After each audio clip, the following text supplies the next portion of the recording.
எண்ணங்களை மேம்படுத்துங்கள். 60 எம்.இ.ஆர். கோப்மேயர். அத்தியாயம் 60. பட்டாம்பூச்சியின் பாடம். புதிதாக அறுக்கப்பட்ட வைக்கோல் நிறைந்த வயலில் நான் அமைதியாக நின்று கொண்டு, ஒரு அழகிய வண்ணத்துப் பூச்சி பதற்றத்துடன் சிறகடித்து பறப்பதை, தேடிக்கொண்டும், நாடிக்கொண்டும், ஏங்கிக் கொண்டும் இருப்பதை உற்று நோக்கினேன். நேற்றுதான் அந்த வண்ணத்துப் பூச்சி அந்த மலரைக் கண்டடைந்தது. அது அந்த வண்ணத்துப் பூச்சிக்கு மிகவும் சிறப்பானதொரு மலராகிப் போனது.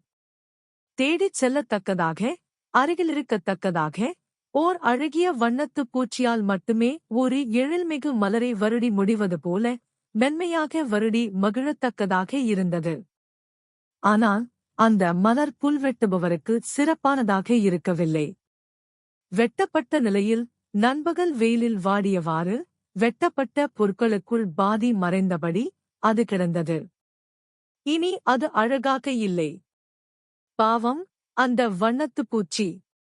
பதற்றத்துடன் படபடத்துக் கொண்டு, தேடிக்கொண்டு, நாடிக்கொண்டு, ஏங்கிக் கொண்டு இருந்தது. ஆகவே, நேற்று நாம் பெரிதும் போற்றி வளர்த்த இலக்குகள், இன்று வாழ்வியல் அறுப்பவனுக்கு எவ்வித பொருளையும் கொண்டிருக்கவில்லை என்பதே வாழ்வியல் கடுமையான பள்ளியில் நாம் கற்றுக்கொள்கிறோம். மேலும், அவை அறுக்கப்பட்டு, நம் காலடியிலேயே சிதறிக் கிடக்கும் அறுபட்ட பொருட்களுக்கு இடையே வாடிக்கொண்டிருப்பதை நாம் காண்கிறோம். ஆனால், அந்த வண்ணத்துப் பூச்சி தொடர்ந்து தேடிக்கொண்டே, நாடிக்கொண்டே, விரும்பிக்கொண்டே இருக்கையில், அது இன்னும் அழகிய வேறு மலர்களைக் கண்டடையும். ஆகவே, நாம் புதிய மற்றும் உயர்ந்த இலக்குகளைத் தேட வேண்டும்.